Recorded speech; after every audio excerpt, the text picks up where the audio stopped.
मातरम। छत्रपती शिवाजी महाराज की जय। जय भवानी। जय शिवाजी। छत्रपती धर्मवीर संभाजी महाराज की जय। जय भवानी। जय शिवाजी। हिंदवी स्वराज्याचे संस्थापक छत्रपती शिवरायांना मानाचा मुजरा करून धर्मवीर छत्रपती संभाजीराजे यांना प्रणाम आणि वंदन करून आज लोकसभेचे उमेदवार आदरणीय रामभाऊ सातपुते आणि त्यांच्या प्रचार दौऱ्यानिमित्ताने आज पेनूर गावातील मोहोळ तालुक्यामध्ये आज आपली बैठक या ठिकाणी होत आहे। याच्या बैठकीला उपस्थित असणारे आमचे महायुतीचे सहकारी पक्ष राष्ट्रवादी काँग्रेस पक्षाचे तालुक्याचे अध्यक्ष आदरणीय प्रकाशजी चौरे साहेब, शिवसेनेचे जिल्हाध्यक्ष चरणजी चौरे साहेब, त्याचबरोबर अच्छा पंढरपूर विभाग, अच्छा इथे पंढरपूर विभाग लागतो, अच्छा अच्छा, त्याचबरोबर आमचे भाजपचे अध्यक्ष आदरणीय सुनीलरावजी चव्हाण, रामदासजी चौरे साहेब, सागरजी चौरे, रमेशजी माने, निवडणूक प्रमुख भारतीय जनता पक्ष प्रमोदजी डोके साहेब, अंकुशराव अवताडे, भरतजी सुतकर, सुशीला काळेताई साहेब, त्याचबरोबर वाघमारे साहेब, भाऊसाहेबजी सलगर, त्याचबरोबर सज्जनजी चौरे, प्रकाशजी गवळी, बाळासाहेबजी पाटील, प्रकाशरावजी गवळी, श्रीदेवी काटकरताई, त्याचबरोबर सुशील क्षीरसागर जिल्हा उपाध्यक्ष, आमचे सोलापूर शहरचे माजी नगरसेवक भारतीय जनता पक्षाचे नेते आदरणीय आनंदरावजी जाधव नेता, उपस्थित मतदार बंधू आणि भगिनींनो, आज खरं म्हणजे निवडणुकीच्या निमित्ताने तुम्हा सर्वांना भेटायची मलाही संधी मिळाली। आजपर्यंत सोलापूर जिल्ह्यामध्ये आम्ही कलेक्टर कार्यालयामध्ये अण्णासाहेब पाटील आर्थिक मागास विकास महामंडळाच्या योजनेअंतर्गत आम्ही बैठका लावलेल्या होत्या, परंतु कधी अशा कुठल्या निवडणुकीच्या निमित्ताने एखाद्या तालुक्याच्या ठिकाणी जाऊन मोठ्या बाजारपेठामध्ये मोठ्या संख्येने लोकांच्या उपस्थितीमध्ये असा कधीही महामंडळाच्या निमित्ताने मेळावा घेता आला नाही। परंतु नक्कीच आजचा या निवडणुकीच्या निमित्ताने सकाळपासून सोलापूर जिल्ह्यातल्या वेगवेगळ्या परिसरामध्ये फिरत असताना एक जाणवलं की आज मराठा समाज या कुठल्या तरी माध्यमातून एकवटतोय, ही जमेची बाजू आहे। आज देशाची निवडणूक पार पाडत असताना राज्यामध्ये मराठा समाजाला आदरणीय मुख्यमंत्री एकनाथजी शिंदे साहेबांनी काय दिलं, माजी मुख्यमंत्री माझे नेते आदरणीय देवेंद्र फडणवीस साहेबांनी काय दिलं, आणि भविष्यामध्ये अजितदादा पवारांच्या माध्यमातून मराठा समाजाची पाठराखण कशी केली जाईल याबद्दलची प्रत्येक जिल्ह्यातल्या तालुक्यामध्ये चर्चा होते, याचा मला आनंद त्या ठिकाणी वाटतो। नक्कीच ज्यांनी दिलंय त्याच्याबद्दल चर्चा होते, परंतु आज ज्यांनी इतके वर्ष 1982 पासून जे राज्यकर्ते या महाराष्ट्रातील कधीतरी मुख्यमंत्री या पदावर राहून देखील पण काँग्रेस पक्षाने कधीच काय दिलं नाही याच्याबद्दल चर्चा होत नाही, हे दुर्भाग्य आहे। मगाशी आमचे एक चांगले वक्ते या ठिकाणी बोलत असताना त्यांनी वडिलांचा उल्लेख केला। खरंच आहे की 1980च्या दशकामध्ये माथाडी चळवळीमध्ये आणि काँग्रेस पक्षाचे आमदार असून देखील पण महाराष्ट्रभर दौरा करून मराठा समाजाला आर्थिक निकषावरती आरक्षण मिळालं पाहिजे या उद्दिष्टाने वडिलांनी त्या ठिकाणी काम केलं। हे काम करत असताना त्यांनी एक जाणीवपूर्वक लक्षात आलं की मुंबई सारख्या शहरामध्ये 99% काम करणारा माथाडी कामगार मराठा जो या डोंगरी भागातून आलेला आहे, काबाड कष्ट करतोय, त्याच्या भवितव्य काय आहे। आज विदर्भ, मराठवाडा, पश्चिम महाराष्ट्र, खानदेश, कोकण हा दौरा केला त्यावेळेला तोच प्रश्न पडला की उद्याचा माझा मोठा मराठा समाज हा शेतकरी वर्ग आहे, पण त्या शेतकरी वर्गाच्या उद्या मुलांच्या भवितव्य काय आहे? म्हणजे आजपर्यंत ज्यांनी शेती केली तो शेतकरी आणि भविष्यामध्ये त्याच्या मुलाला शेतीच करावी लागेल का? माथाडी कामगारांच्या मुलांनी माथाडी कामगार म्हणजे वडिलांनी माथाडी काम केलं, हमालीचं काम केलं, तर मग मुलांनी पण हमाली करायचीच का? आणि म्हणून वडिलांनी निर्णय घेतला आणि 22 मार्च 1982चा तो मोठा मोर्चा, ज्या मोर्चाला आजही सोलापूरमध्ये ज्येष्ठ नागरिक भेटल्यानंतर आठवण करून देतात, साहेब आम्ही तुमच्या वडिलांच्या बरोबर 22 मार्चला मुंबईच्या काळा घोड्याच्या मोर्चामध्ये आम्ही तिथं सहभागी होतो. वडिलांनी पूर्वनियोजित करण्याकरिता हा सगळा परिसर ढवळून काढला होता. पंढरपूर, मंगळवेढा, सोलापूर शहर, मोहोळ या तालुक्यामध्ये जो त्यांनी प्रवास केला होता, त्या प्रवासाला ज्या पद्धतीने प्रतिसाद दिला होता त्या प्रतिसादामधूनच 22 मार्च 1982चा मोर्चा झाला. आज फार सोपं झालंय लोकांना एकत्र करणं. एखादा व्हॉट्सअपवरती मेसेज केला तर विशिष्ट प्रकारचे पक्ष लगेच जमतात. मग शिवसेना आहे, बीजेपी आहे, राष्ट्रवादी आहे, काँग्रेस आहे. परंतु त्या काळामध्ये मोबाईल नव्हता, फेसबुक नव्हतं, व्हॉट्सअप नव्हतं, इंस्टाग्राम नव्हतं. तरीही मुंबईमध्ये 22 मार्च 1982ला 1 लाख मराठा समाजाची तरुण त्या ठिकाणी उपस्थित राहिली होती. ही किती वेगळी बाब आहे. आज आम्ही जमतो तर फोन येतात, सूचना येतात, मोटरसायकली आहेत, पण त्यावेळेला एसटी होती. काही लोक सायकलवरती आली होती, काही लोक बैलगाडीवरती आली होती. ही त्यावेळची वस्तुस्थिती आम्ही सांगतोय तुम्हाला.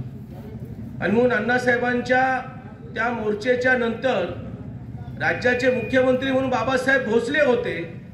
काँग्रेस पक्षाकडनं त्यांना सूचना आली नाही आणि बाबासाहेब भोसलेंनी मराठा समाजाला आर्थिक निकषावरती आरक्षण मिळावं या मागणीकडे दुर्लक्ष केलं आणि त्यांचं दुर्लक्ष इतकं महागात पडलं की वडिलांनी समाजाला दिलेला शब्द तो दुसऱ्या दिवशी खरा ठरला आणि त्यांनी आपल्या आयुष्याचं बलिदान या चळवळीला दिलं.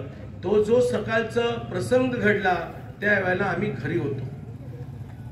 आजपर्यंत कधी या मोहोळ तालुक्यामध्ये या सोलापूर जिल्ह्यामध्ये कुठल्या तरी मोठ्या समाजाच्या, मराठा समाजाच्या मेळाव्याला मला कधी तुम्ही पाहिलं नसेल.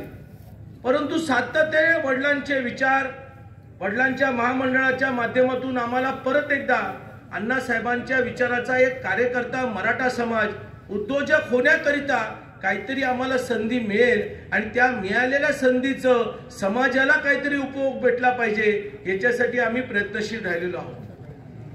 मोर्चे, आंदोलन, रस्ता रोको, संघर्ष, लोकप्रतिनिधीला, सरकारला वेडवाकडं बोलून शिव्यागाळ्या करून आम्ही असं भरपूर काही साध्य करू शकलो असतो.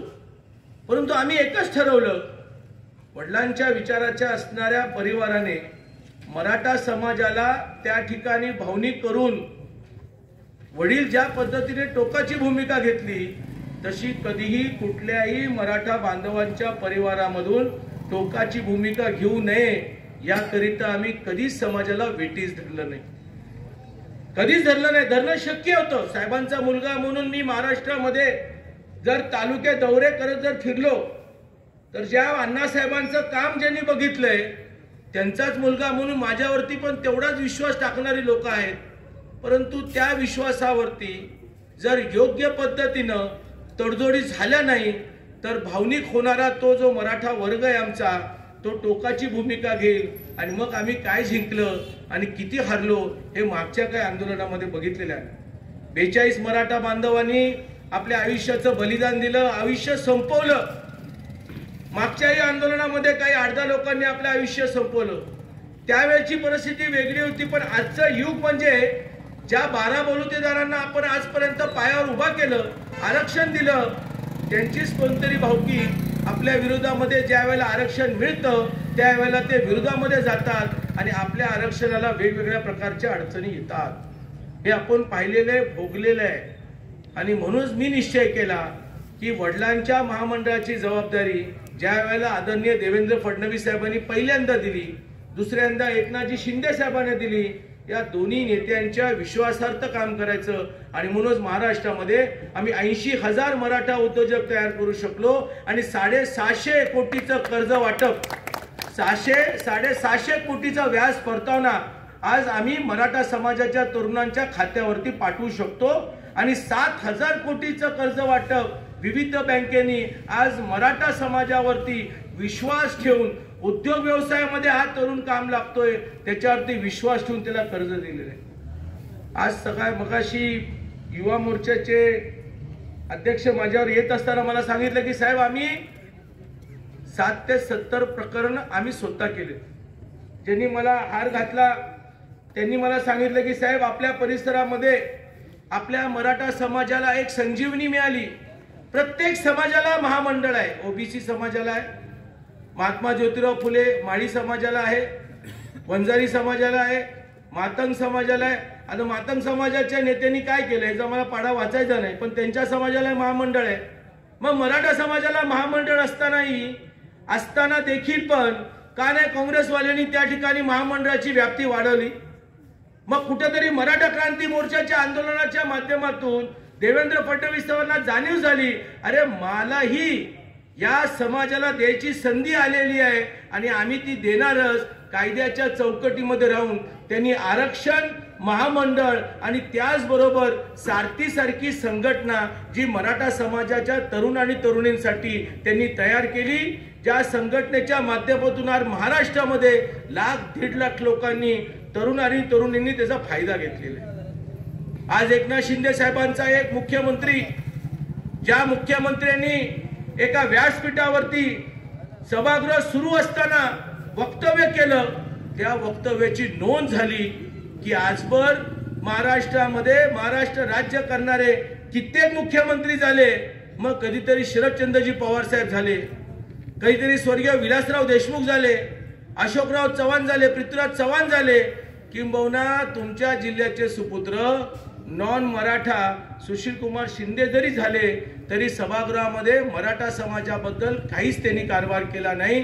किंबहुना ज्या वेळेला मराठा समाजाला द्यायची वेळ आली त्या वेळेला त्यांनी भूमिका फार वेगळी त्या ठिकाणी घेतली। पण एकनाथ शिंदे ज्या दिवशी सभागृहामध्ये गेले त्या दिवशी मराठा समाजाने अपेक्षा केली की तापोळा सातारा जिल्ह्यामध्ये डोंगरी भागातला हा शेतकऱ्याचा मुलगा ठाण्यामध्ये रिक्षा चालवता आनंद दिघेंच्या माध्यमातून राजकारणात उतरला, समाजकारण केलं, राज्याचा प्रमुख झाला। त्या प्रमुख होण्याच्या नात्याने त्यांनी शब्द दिला सभागृहामध्ये की मराठा समाजालाही मी आरक्षण दिल्याशिवाय शांत बसणार नाही। त्याच धर्तीवरती जरंगे पाटलांच्या आंदोलनाला अनुसरून त्यांनी मराठा कुणबी याचं सर्वेक्षण केलं। ते सर्वेक्षण फक्त मराठवाड्यापुरतं मर्यादित होतं, परंतु त्यांच्या लक्षात आलं की अरे पश्चिम महाराष्ट्रामध्ये सर्वेक्षण केलं पाहिजे, खानदेशामध्ये केलं पाहिजे, त्याला आम्ही उत्तर महाराष्ट्रही म्हणू शकतो, कोकणामध्ये केलं पाहिजे।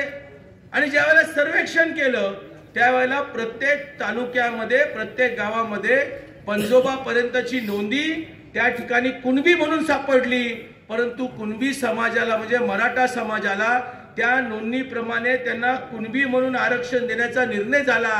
पण मूळचा जो मराठा समाज होता ज्याच्या नोंदी कुणबी सापडल्याच नाही आजोबा पंजोबांपर्यंतचे, तो यामधून वंचित राहू नये म्हणून त्यांना परत 10% आरक्षण मराठा समाजाला आदरणीय एकनाथजी शिंदे साहेबांनी, देवेंद्र फडणवीस साहेबांनी आणि अजितदादा पवार साहेबांनी दिलं आणि मराठा समाजाचा बहुमान त्यांनी त्या ठिकाणी वाढवला। आज खरं म्हणजे ही निवडणूक महाराष्ट्राच्या आरक्षणापुरती निवडणूक नाहीये, ही निवडणूकच नाहीये। ही निवडणूक ही केंद्रामध्ये आदरणीय पंतप्रधान मोदी साहेबांनी गेल्या 2014 पासून ते 19 पर्यंत आणि 19 पासून ते 24 पर्यंत केलेल्या कामाच्या आधारावरतीच लढली गेली पाहिजे। कारण ही निवडणूक ही मर्यादित निवडणूक एखाद्या राज्यापुरती नसून देशाच्या संरक्षणासाठी, देशाचं परकीय चलन वाढवण्यासाठी, विश्वामध्ये जे आज भारताला पाहताना हा भारत देश हा आज मोदी साहेबांच्या हातामध्ये गेल्यानंतर कशा प्रकारे परदेशातली मंडळी आज भारताच्या नागरिकांना पाहतात त्याच्यावरती ही निवडणूक लढली गेली पाहिजे। आजपर्यंत कधी 2014च्या अगोदर शेतकऱ्यांचा विचार कधी काँग्रेस पक्षाने केला नाही।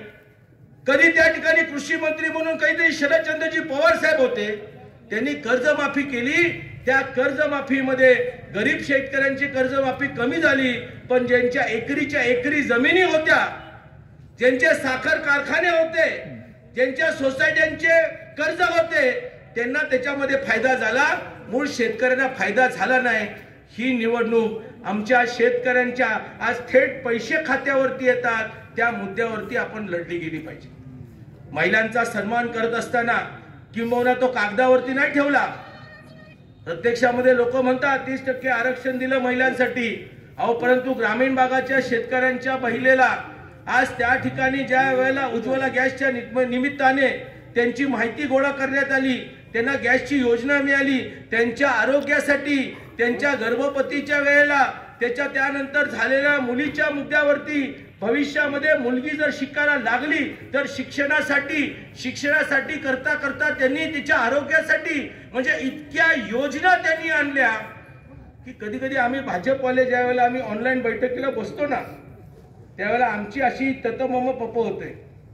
राष्ट्रवादीमध्ये अशी ऑनलाईन बैठका नसतील होत, शिवसेनेमध्ये मला एवढं वाटत नाही, पण आमचे राज्याचे अध्यक्ष चंद्रशेखर बावनकुळे हे यादी घेऊन बसतात आणि कधीतरी प्रश्न विचारतात, महिलांसाठी योजना सांगा, म्हणजे शाळेमध्ये कसा मास्तर असतो आणि विद्यार्थ्यांना बसवलं जातं तसे आम्हाला प्रश्न विचारतात। कित्येक वेळा आम्हाला मोबाईल कडून बघावं लागतं, अरे किती योजना बाकी आहेत। विश्वकर्मा सारखी योजना, ज्या विश्वकर्मा सारख्या योजनेमध्ये 12 बलुतेदारांसाठी व्यवसायासाठी प्रशिक्षण आणि प्रशिक्षणाच्या वेळेलाही मानधन आणि प्रशिक्षण पूर्ण झाल्यानंतर त्या समाजाच्या मंडळींना बँकेमधून कर्ज हे करण्याचं काम आदरणीय पंतप्रधान मोदी साहेबांनी केलं।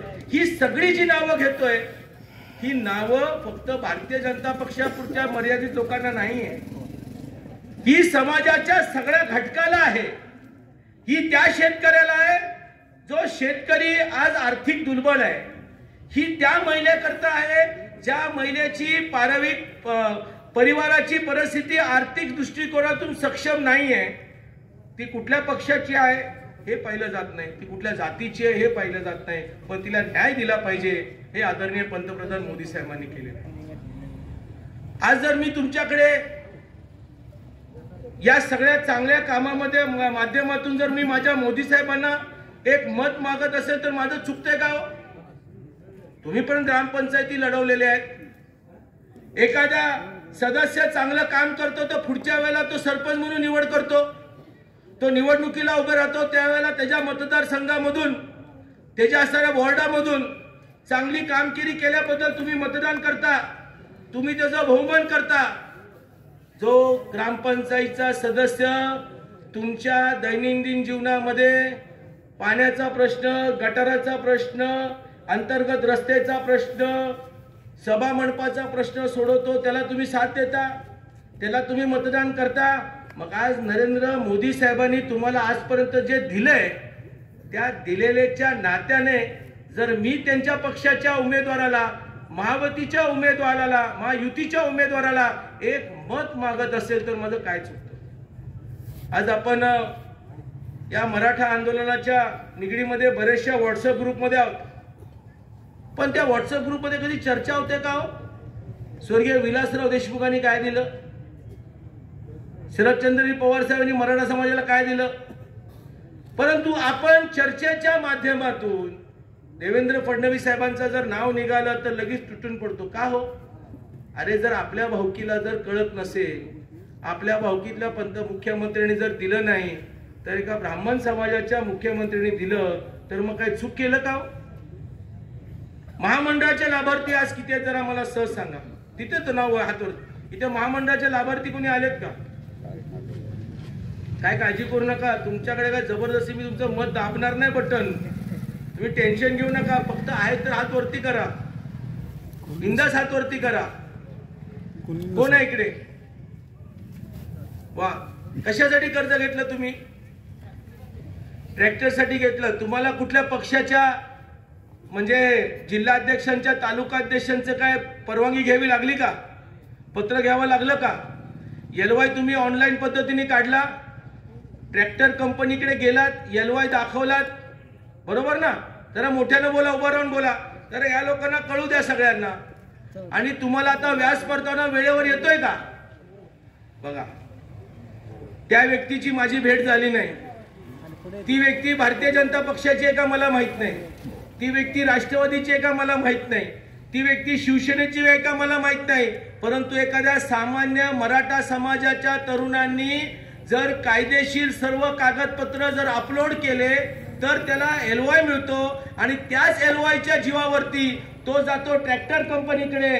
ट्रॅक्टर कंपनी तो एलवाय बघतं, अण्णासाहेब पाटील विकास महामंडळाचा एलवाय, ताबडतोब त्याला ट्रॅक्टर घेतात, बँक त्याला कर्ज देते आणि महामंडळ त्याला व्याज परतावा देतं. हेच आहे आमच्या देवेंद्र फडणवीस साहेबांचं आणि मुख्यमंत्री एकनाथ शिंदे साहेबांनी केलेली कामगिरी. ही कामगिरी केलेली आहे.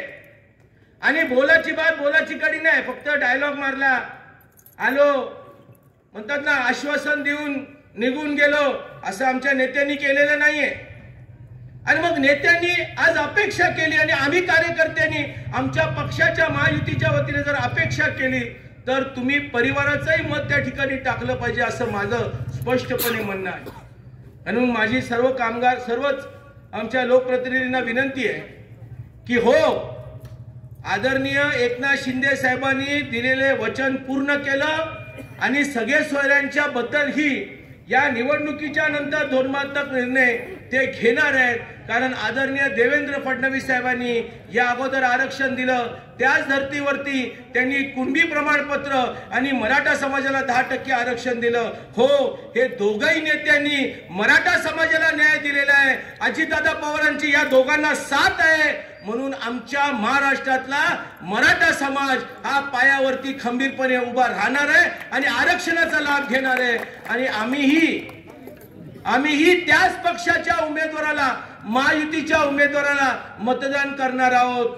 हे एकदा तरी मनातून बोललं पाहिजे, हे एकदा तरी मनातून तुम्ही बोललं पाहिजे, एवढीच विनंती करतो. खरं म्हणजे धनगर समाजाकरिताही 1000 कोटीची तरतूद आदरणीय देवेंद्र फडणवीस साहेबांनी त्यावेळेला केली. आज आमचे काही पक्ष आहेत ज्यांनी डॉक्टर बाबासाहेब आंबेडकरांना निवडणुकीमध्ये पाडलं मुंबईमध्ये, आणि तेच म्हणतात की संविधान बदलणार आहे. कधी बदलणार संविधान? अहो, 400 ज्या वेळेला खासदार मोदी साहेबांच्या चिन्हावरती, महायुतीच्या चिन्हावरती जातील ज्या वेळेला, त्यावेळेला या भारत देशामध्ये अजून कित्येक निर्णय घ्यायचे आहेत.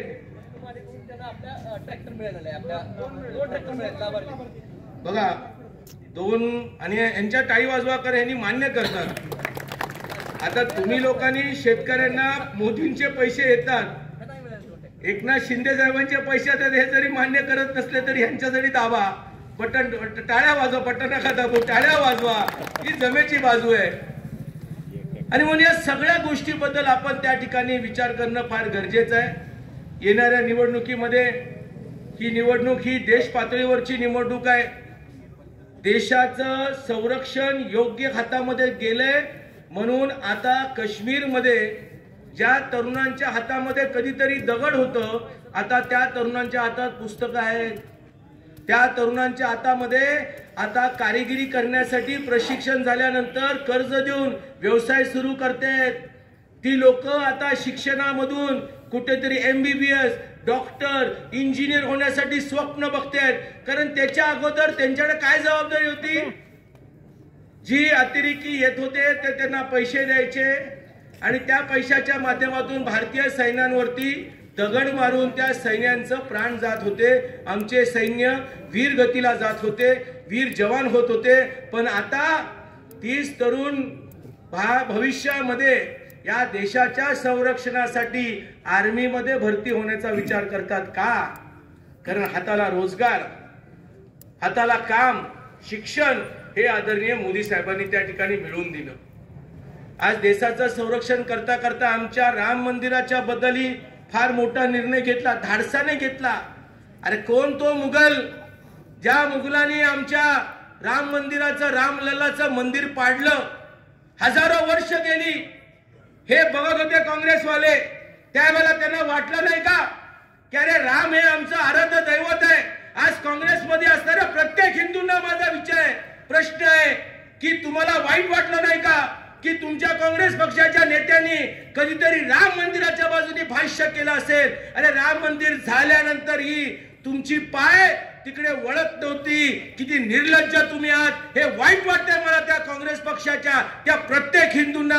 पण आमच्या भारतीय जनता पक्षाने, आमच्या शिवसेनेच्या, आमच्या राष्ट्रवादी काँग्रेस पक्षाच्या हिंदूच्या असणाऱ्या लोकांनी स्वतः राम मंदिर मध्ये जाऊन तो अनुभवला, ते मंदिर पाहिलं, रामलल्लाचं दर्शन घेतलं आणि जय श्रीराम हे बोलून वर्षोनवर्षी दबलेला राम, दबलेला हिंदू त्यांनी बाहेर काढला।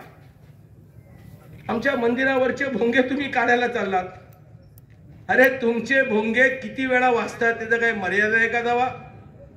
तुमच्या भोंग्यांची परंपरेप्रमाणे होते त्यावेळेला घड्याळ नव्हतं, मोबाईल नव्हतं, आणि गेल्या कित्येक वर्षापासून भोंगे काढा म्हणतो तो भोंगे काढत नाही, आणि काही लोक त्या भोंग्यावाल्यांना सपोर्ट करतात। या निवडणुकीमध्ये यदा कदाचित असं चित्र निर्माण होऊ शकतं बंधूंनो, हे नाकारता येणार नाही की भोंगेवाले एकत्र येतील, ते एकत्र येऊन विशेष वेगळ्या पक्षाला मदत करायचं चिन्ह देतील, फतवे काढतील।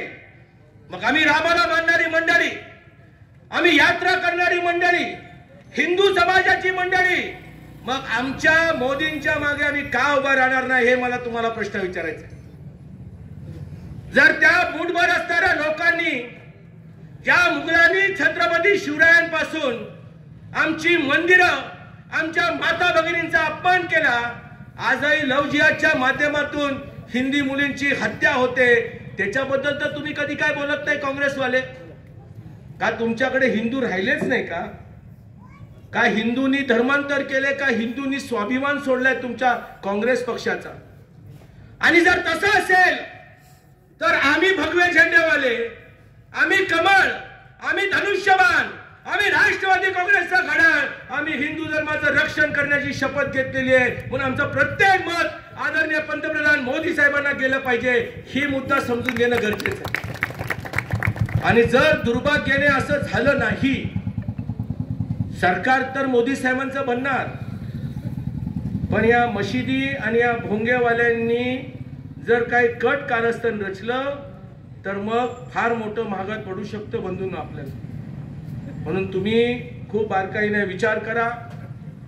राज्य चालवताना सोपं असतं, देश चालवताना फार अडचणीत असतात, आणि या देशाची कारभार आज नरेंद्र मोदी साहेबांसारख्या एका धर्मवीर असणाऱ्या युगपुरुषाच्या हातात आहे, म्हणून आज आम्ही सुरक्षित आहोत।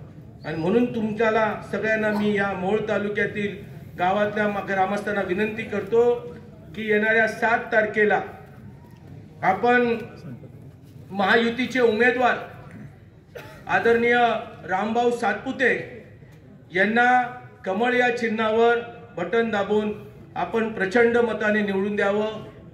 काँग्रेस पक्षामधून या ठिकाणी मोठ्या प्रमाणामध्ये आमच्या आंबेडकर चळवळीतल्या असणाऱ्या लोकांची दिशाभूल करायचं कट कारस्थान चालू आहे।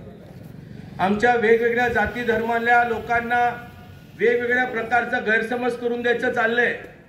काँग्रेस पक्षाने मराठा समाजाला काय दिलं नाही, परंतु मराठा समाजाच्या कार्यक्रमामध्ये जाऊन काही लोकांना हाताशी धरून देवेंद्र फडणवीस साहेबांनी काय केलं, एकनाथ शिंदे साहेब काय करणार आहेत, अजितदादा पवार कुठे आहेत, अशा प्रकारची चर्चा करतात।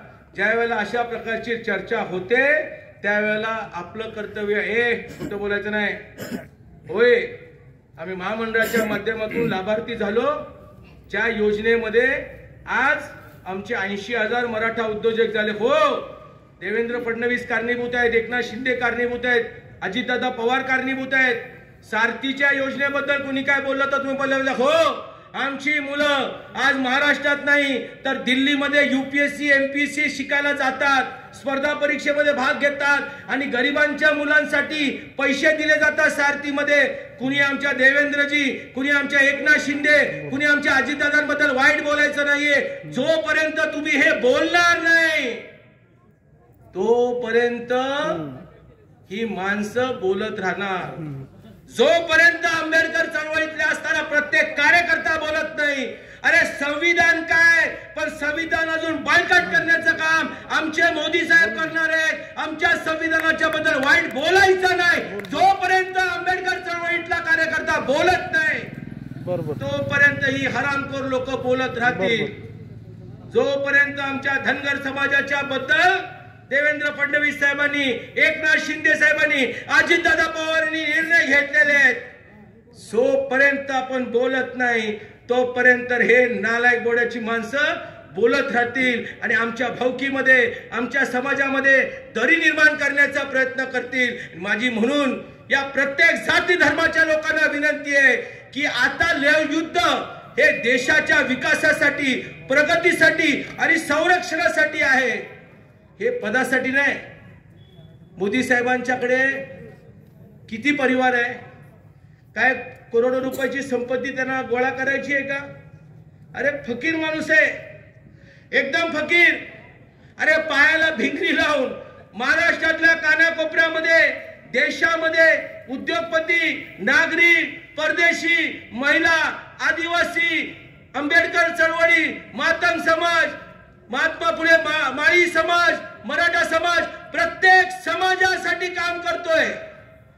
कधी मागे वळून बघितलं नाही की काय होईल, माझा जीव जाईल का.